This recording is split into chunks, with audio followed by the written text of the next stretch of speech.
Universidad Católica de Chile Televisión presenta la entrevista de Raquel Correa.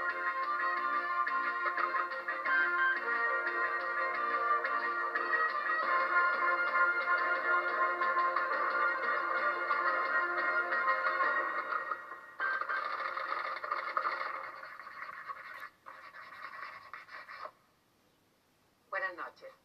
Todos la recuerdan como la glamorosa directora de turismo. Hoy ella sigue igual de glamorosa, pero ya no trabaja en turismo, sino que en un tema mucho más difícil y más doloroso seguramente, que es con los pobres. Liliana Mann, cientista política, jefa de la división social del nuevo Ministerio de Planificación. El Mideplan, ese es el nombre. Liliana, ¿cómo fue este aterrizaje? ¿Fue muy forzoso, muy difícil este aterrizaje del jet set a las poblaciones? Bueno, yo creo, Raquel, que lo que se ve del turismo, el producto del turismo puede ser atractivo para quien lo disfruta, pero para quien trabaja tratando de promover el turismo hacia un país y el turismo nacional, es un trabajo que requiere mucho esfuerzo, mucha seriedad, mucha planificación, mucha priorización de inversiones y que, bueno, no tiene nada de fácil. Ahora, yo concuerdo en que este es otro ámbito en donde se ve con enfoque cotidiano, ¿no es cierto?, la miseria, la pobreza, no solo en su dimensión material, sino en su dimensión espiritual y valórica, lo que se daba a llamar el círculo vicioso de la pobreza, ¿no es cierto?, la marginación, el aislamiento, la impotencia a veces de no poder salir con sus propios medios de una situación que ya se ha venido reproduciendo generacionalmente. Pero es una opción de vida, además, o sea, es una opción de vida personal. De opciones de vida vamos a hablar, Liliana. Esta diferencia entre el mundo del turismo, el mundo de la pobreza, también una diferencia política muy importante que todo el mundo también destaca. Usted tuvo un cargo de confianza en el gobierno del general Pinochet. Tiene un cargo de confianza ahora en el gobierno del presidente Elwin. Me interesa también cómo es este transbordo de Liliana Mann de Pinochet a Elwin. Bueno, el general Pinochet me nombró en agosto del 74 en un cargo, como dice usted, de confianza, porque los cargos de jefe de servicio son de confianza del presidente de la República. Y hago mención de que es agosto del 74 porque evidentemente no había habido una participación mía en absoluto en el proyecto político, si es que lo hubo, ¿no es cierto?, ni en los preparativos de un golpe que a mi juicio ojalá no hubiera sucedido.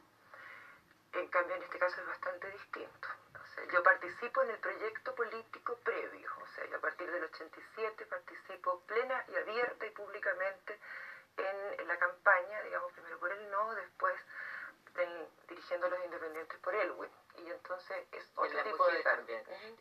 Pero no podemos deshacernos del pasado como si fuera un fardo, ¿no es cierto? Usted estuvo en este cargo del 74 hasta el 79, para muchos los años más duros del gobierno militar.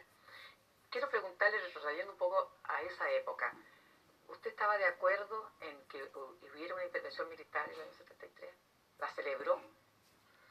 No la celebré. Pienso que en un momento dado sí el grado de caos al que se había llegado nos hizo pensar a muchos, y a mí entre ellos, que para ordenar la casa, ¿Una intervención militar en el año 73? ¿La celebró? No la celebré. Pienso que en un momento dado sí el grado de caos al que se había llegado nos hizo pensar a muchos, y a mí entre ellos, que para ordenar la casa esta intervención militar era útil. Yo no digo que fuera indispensable, útil. Ahora, nadie prevé, por lo menos yo no preveí en lo que podía desembocar. Pero eso es otro punto, digamos. Yo creo que... ¿Qué sabía mientras usted estaba en el gobierno? ¿Qué sabía, por ejemplo, en relación al tema de derechos humanos, del cual usted ha escrito después y ha tenido participación respecto a que es necesario saber la verdad y que no debe quedar en la oscuridad todo ese periodo? Yo quiero saber, cuando usted era miembro del gobierno de general Pinochet, ¿qué sabía de lo que estaba ocurriendo en el país en el ámbito de los derechos humanos? ¿O estaba usted realmente en esa burbuja de la que habló la exministra Mónica Madariaga? Yo no sé si estaba en una burbuja, pero el hecho concreto, Raquel, y yo me lo preguntaba con mucha sinceridad y con bastante dolor en un momento dado, porque yo sé que esta ingenuidad no parece real a minutos, pero la verdad de los hechos es que no sabíamos nada. Se escuchaban voces después del 77, diría yo. Antes, yo entré cuando ya no había aparentemente guerra interna, que era ya casi en septiembre del 74. Yo no estaba ligada a ningún partido, a ninguna organización humanitaria, había sido siempre una persona técnica, por ende no tenía núcleos que me pudieran, digamos, proveer información al respecto.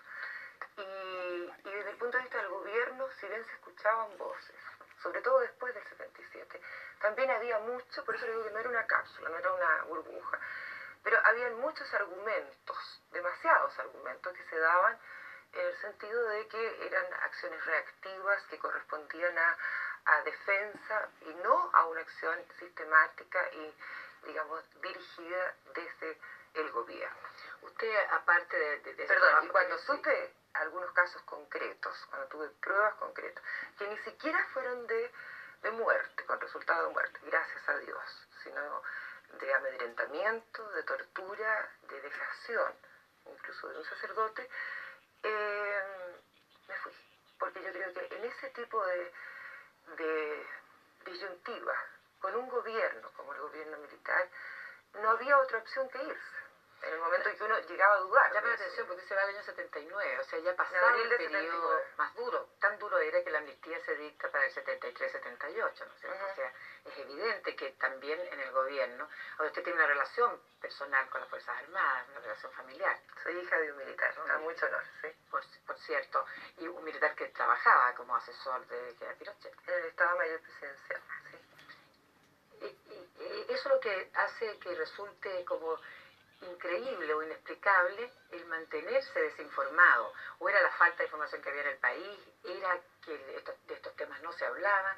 Yo creo que era todo eso, era no se hablaba, mi padre de partida nunca me mencionó nada al respecto, y justamente por lo que usted dice, por el conocimiento que yo tenía de las Fuerzas Armadas, me hacía doblemente o triplemente difícil creer que pudiera ser verdad, que personas que inclusive habían sido ayudantes de mi padre, tenientes, capitanes, hubiesen participado en acciones de tanta crueldad. ¿Qué fue exactamente lo que la convirtió en opositora? ¿Fue una cosa de un día para el otro? ¿Fue un hecho específico? ¿Fue un proceso? Fue un proceso. Yo diría que dentro del gobierno era claro, mi postura en contra de la política económica fue pública, por lo demás algunos desacuerdos con el ministro de Castro, en fin, o sea, porque yo sentía, desde el punto de vista del turismo, porque yo no estaba en otro tipo de círculo, no estaba en el Consejo Económico y Social de Ministros, era un jefe de servicio, sentía que tenía un costo social demasiado alto ya en ese momento. Esa fue una primera discrepancia. La otra, yo diría que yo intenté que hubiese intenté en mi pequeño círculo, una menor brecha, un acercamiento entre civiles y militares. Yo soy hija de militar, pero me crié después, digamos, en la universidad y tengo casi todo mi mundo juvenil en el ambiente civil. Entonces, me resultaba como inexplicable esta brecha que en vez de cerrarse se abría.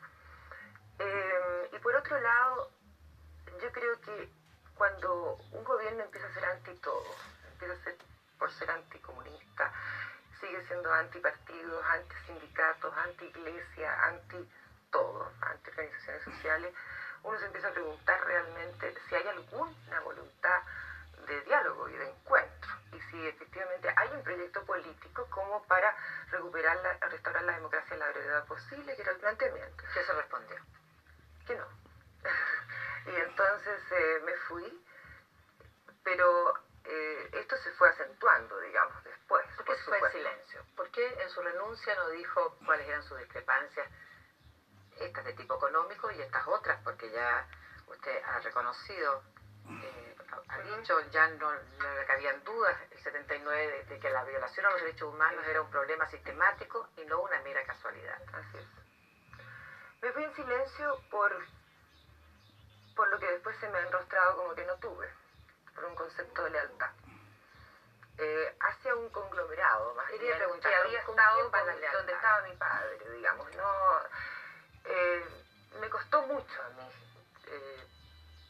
lo que hice después, digamos, o sea, decir la verdad a pesar de. Ahora, una cosa es pasarse, como quien dice, al bando contrario, y otra cosa es quedarse en ese bando cuando ya se está en discrepancia. Yo encontré una frase suya que dice que la situación cambió a partir del año 77. Hubo una serie de atentados, excesos y abusos. Entonces, ya no es por qué se fue en silencio el 79, sino por qué se quedó del 77 al 79. Me quedé... 2 años. No, me quedé... Casi 2 años. El fin de 77 fue esto que yo dije, y yo me fui... Efectivamente me fui en febrero del 79, porque estuve en vacaciones y mi renuncia fue desde el 1 de abril.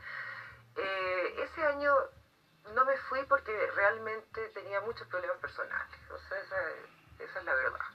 Y no tuve la valentía de enfrentar todos los problemas de una sola vez. Y bueno, así se dieron las cosas. Liliana, la gente suele despreciar, criticar acerbamente a quienes cambian de postura.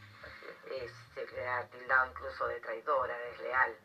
Yo quiero saber si fue fácil o muy difícil para usted ese proceso. Muy difícil y muy doloroso, Raquel, porque a nadie le gusta, digamos, constatar que personas que han sido casi parte de una familia puedan estar de una u otra forma involucradas. Y con esto quiero además agregar de que yo no pienso que estén todas involucradas y que tengo un enorme respeto por las Fuerzas Armadas en general. Pero es un proceso muy doloroso porque, por lo que usted plantea, porque la gente no lo ve como una revisión, como un acto de honestidad, no lo ve como con todo lo que significa en términos de desapego, de desarraigo de los que han sido amigos, de lo que ha sido la familia. Y gracias a Dios tenemos una gran madurez como para que no se haya desarmado, digamos, ni la relación con mi padre, ni con mi madre, ni con mis amigos. Pero no es fácil, digamos, o sea, duele mucho. Saliéndonos de lo personal, ¿a quién atribuye usted la responsabilidad de lo ocurrido en Chile? ¿A quiénes? Yo creo que la responsabilidad de lo ocurrido en Chile, digamos, ¿de qué punto histórico vamos a partir? Elija. Yo creo que todos tenemos cierta responsabilidad y esto es un lugar común, pero me parece que igual hay que repetirlo porque es verdad.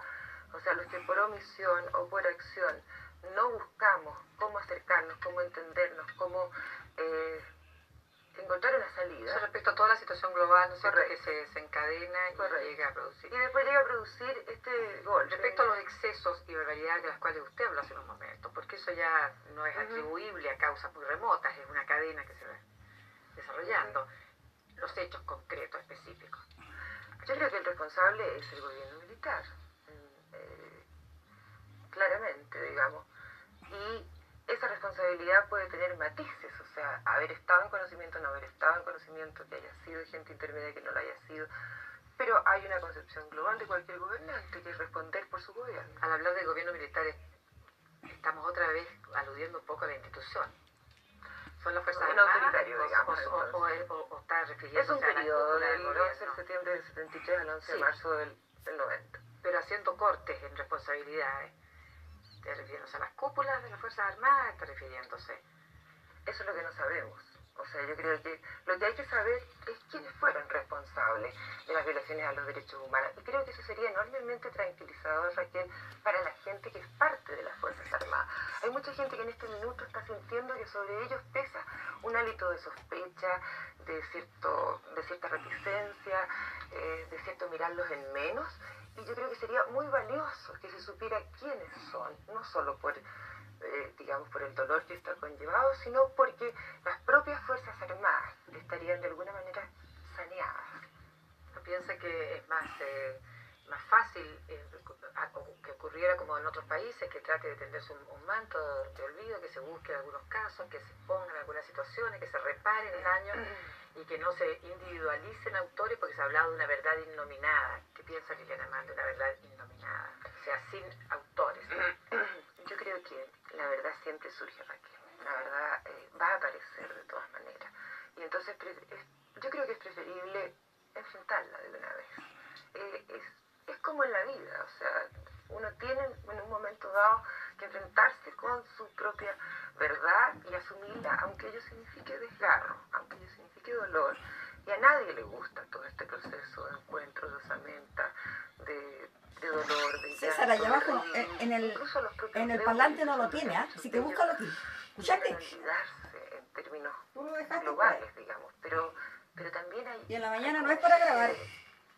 De duende, yo creo, en cada uno de ellos, de duende espiritual, que quiere saber qué pasó. Lo otro será producto, yo creo, de una decisión soberana.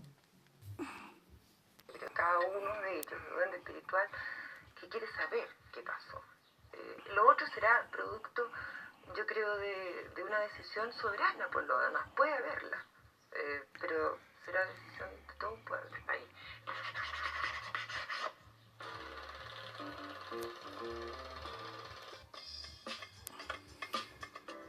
Continúa disfrutando Rey. Y el ayer y hoy juntos. Liliana Mann, como definición política. He estado leyendo alguna documentación y no logro ubicar. Usted estuvo en las mujeres independientes por elecciones libres, ¿verdad? No, estuve en el grupo Miel, Mujeres Integradas por las Elecciones Libres, representando a la mujer independiente. Correcto. Yo quiero saber en qué postura se siente más identificada. Tengo una frase aquí, no quiero seguirla atiborrando de frases, pero estoy entre la democracia cristiana y el socialismo renovado cristiano. También tengo afinidades con la gente del centro-centro. Quiero saber, como sucesor de don Patricio Aylwin, usted a quién divisa, o a quién preferiría, a un Ricardo Lagos, a un Francisco Javier Errázuriz, un demócrata cristiano. Cuando usted habla de centro-centro, no sé qué se refiere. No, yo creo que ese fue un error tipográfico, yo dije del centro, no del centro. Ahora, lo que tartamudeo tipográfico. Un tartamudeo tipográfico. No, lo que yo dije ahí es absolutamente real, o sea, como yo sigo siendo ¿Le cuesta independiente, definirse, por tanto? No, yo estoy en una postura de socialismo cristiano o de humanismo cristiano progresista. Ahora, ¿qué persona? Yo creo que usted va a decirme que todos dicen lo mismo. Estoy un poco adelantado. Honestamente creo que falta un tiempo y a mí no me molestaría, en todo caso, que pudiera ser un socialista con un sentido absolutamente democrático. Antes de que asumiera el gobierno, a poco de elegido en enero de este año, usted en su columna semanal escribió llamando la atención de que no había mujeres en el gabinete. Habló de mujeres jóvenes e independientes en posiciones relevantes de la futura estructura estatal, porque no están en el gabinete. Alguien me señalaba, dijo, mujer, joven, independiente. ¿Se estaba definiendo a sí misma? No, ojalá. Pero alguien pensó que se estaba refiriendo a sí misma. No solo eso, pensaron que ya ya habíamos bueno, conversado con el presidente Elwin. Porque como al otro día o dos días claro, después, que se había supo que iba a tener reestructurado, digamos, la subsecretaria.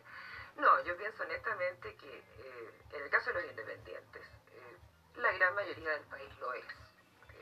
Y siento que hicieron, yo los conocí de cerca, llegamos a tener más de 60.000 inscritos y 32 comandos. Yo creo que, digamos, había mucha gente que quería participar. Mucha de ellas ya está, pero en ese minuto que escribí el artículo aparecía como que no había ningún independiente nominado. Pero ¿y esta ausencia de mujeres, Liliana, es un problema de política machista o es un problema de mujeres ausentes en la cosa pública? No, yo creo que es un problema de que durante un largo periodo la mujer, si bien participa en política, participa en otras instancias de la política, vale decir, en la organización solidaria, en la organización de base, en la junta de vecinos, pero no participa tanto en las cúpulas, o sea, no. Y entonces, cuando llega el minuto de un planteamiento del partido, de los integrantes de esa comisión política o de esa comisión técnica, no aparecen tantas mujeres.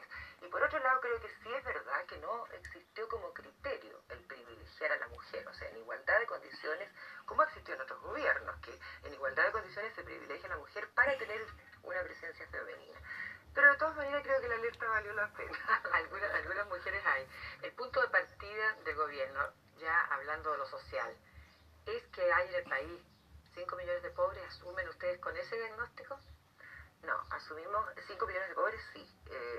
1.950.000 extremadamente pobres, o sea, indigentes. Porque muchas veces la gente se pregunta, bueno, ¿y por qué las cifras son tan distintas? 950.000, casi 2 millones. De aquellas familias, de aquellas personas que con sus ingresos no logran cubrir sus necesidades, sus carencias básicas de alimentación. Ese es el indigente, el extremadamente pobre. Esa es la definición de la Organización Mundial y de el la Salud. otro, y el otro, ¿no es cierto?, es aquel que gastándose todo el ingreso no alcanza sino a cubrir sus necesidades alimentarias y más o menos, digamos, y por supuesto no accede ni a vestuario, ni a vivienda, ni a educación, ni a salud. Entonces los 5 millones de pobres desde ese punto de vista son reales.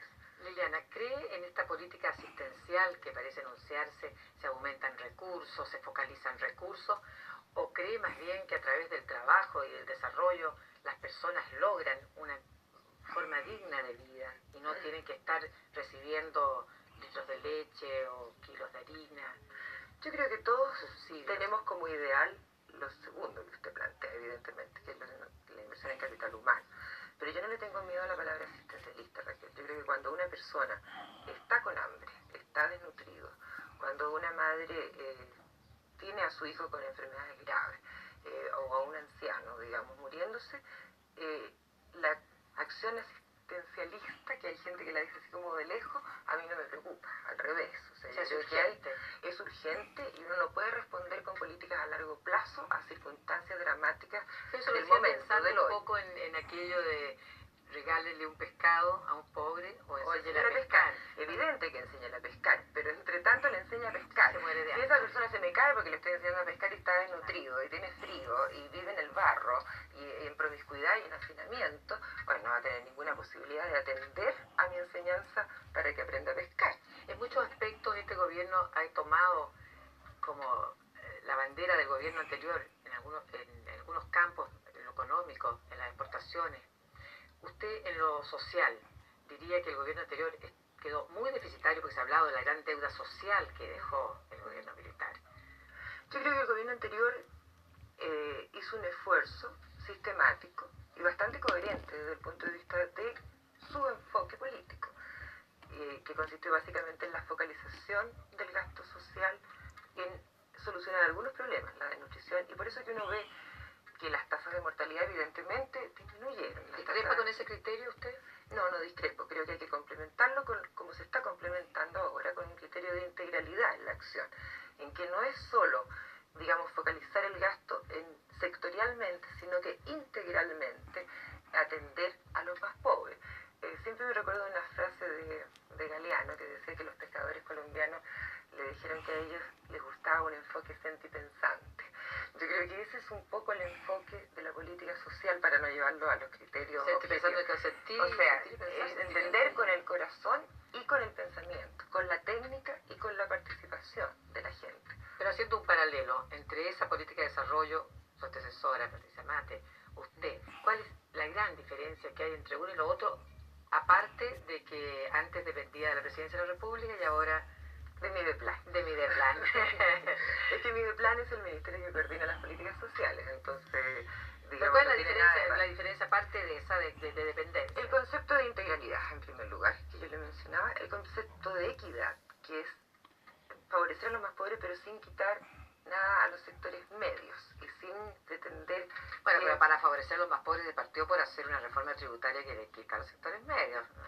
Yo creo que no quita, ¿no? Yo creo que lo que hace es pedir el compromiso de esos sectores medios y que voluntariamente y por consenso lo dan. Y yo creo que tal vez lo más importante es la inclusión del sujeto, la participación activa o de a poco se está dando, pero creo que es muy importante como criterio. O sea, yo creo que los beneficiarios no solo tienen el derecho, sino que nosotros tenemos el deber como técnicos de cotejar con ellos lo que ellos también quieren, lo que les queda bien, cuáles son sus carencias, sus demandas. El problema social es un problema como multisectorial. Así es. Algunos dicen que Liliana Mann se va a convertir en una superministra, porque tiene que ver con vivienda, con salud, con educación. ¿Cómo se hace para no incursionar en los campos que no le corresponde? Porque usted sí tiene que ver en la coordinación de algunas políticas relacionadas con vivienda, salud y educación. Así es. Bueno, pero nosotros tenemos que ver con la coordinación, lo cual no significa necesariamente que nosotros tengamos el diseño de esa política de salud, educación o de vivienda. Sí, porque se vela en Mideplan y en especial en la división social, porque no hay una duplicidad, una yuxtaposición entre estas políticas para que sean más eficientes. Se vela porque a veces cuando uno no está inmerso en un solo sector, y como esta política política, como yo le decía, es integral, no sectorial. O sea, no vamos a ir a solucionar solo lo de salud, sino lo de vivienda, educación, potenciando un sector con otro. Cuando uno está metido en un solo sector, a veces puede inclusive tener una capacidad de propuesta también y sugerirla. Y hasta, claro que hay que ir con mucho cuidado, usted tiene razón, pero hasta ahora no se ha dado ese problema. En el campo de la salud y de la educación, por ejemplo, específicamente, su criterio no significa pasar a llevar a los ministros ni al gobierno, que es el que tiene que establecer, determinarlo. ¿Deben seguir los policlínicos, las escuelas en manos de las municipalidades? ¿Le parece a usted esa una buena idea de regionalización y de eficiencia, de estar en el detalle próximo a la gente y no la centralización que había? Exacto. Yo no estoy en contra de la municipalización. Yo creo que la municipalización sí se puede enriquecer muchísimo más en la medida en que realmente las decisiones vengan del plano local, de la comuna. O sea, de que ese alcalde, de que ese SECPLAC, que es la Secretaría Comunal, ¿no es cierto?, de Desarrollo, de Coordinación, la Secretaría de Coordinación, tome en cuenta lo que piensa la gente, que no sean los municipios solo entidades que respondan de alguna manera, ¿no es cierto?, a la Intendencia o después al Ministerio del Interior. O sea que yo no estoy en contra de fortalecer, digamos, por decir así, la acción social a través de los municipios. Al revés, yo creo que el escenario local es donde de verdad se da la acción social y el proceso social en general. La gente piensa que van a hacer con esa fuerza que había el voluntariado femenino. SEMA Chile específicamente. El gobierno no va a hacer nada en relación a esa organización que estaba trabajando con la gente más necesitada también. No, el gobierno no va a reeditar un SEMA Chile, porque SEMA Chile, la fundación, se la llevó una fundación privada que preside la señora Lucía Iriarte Pinochet. Lo que sí hay una inquietud de las mujeres por agruparse en organizaciones funcionales y ellas libremente se darán la organización funcional que quieran. Y por otro lado, la Fundación Nacional de Ayuda a la Comunidad está tomando algunos casos, que usted menciona, de los hijos, digamos, de estas mujeres en sus centros.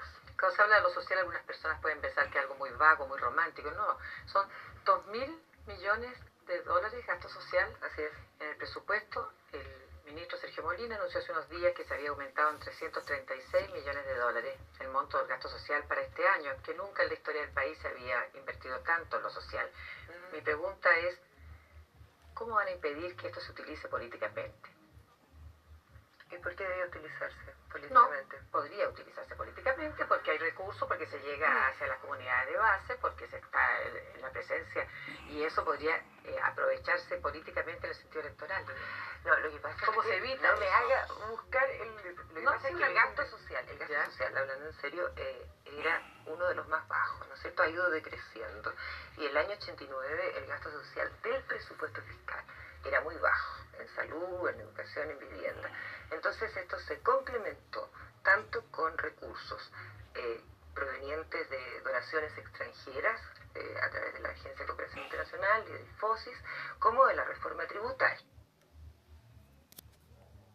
El presupuesto fiscal era muy bajo, en salud, en educación, en vivienda. Entonces esto se complementó tanto con recursos provenientes de donaciones extranjeras a través de la Agencia de Cooperación Internacional y del FOSIS, como de la reforma tributaria y algunos suplementos como el que usted ha conocido hacia el Fondo Nacional de Desarrollo Regional para Mejoramiento Urbano y de lotes con servicios. Así es que yo diría que se recuperó el nivel y se da un poco más, lo cual fue siempre dicho con mucha claridad. O sea, la renegociación de los deudores hipotecarios del Servio, el aumento de los consultorios primarios, el aumento del SUF, del subsidio único familiar, de la asignación familiar, de las pensiones, todo eso estaba en el programa.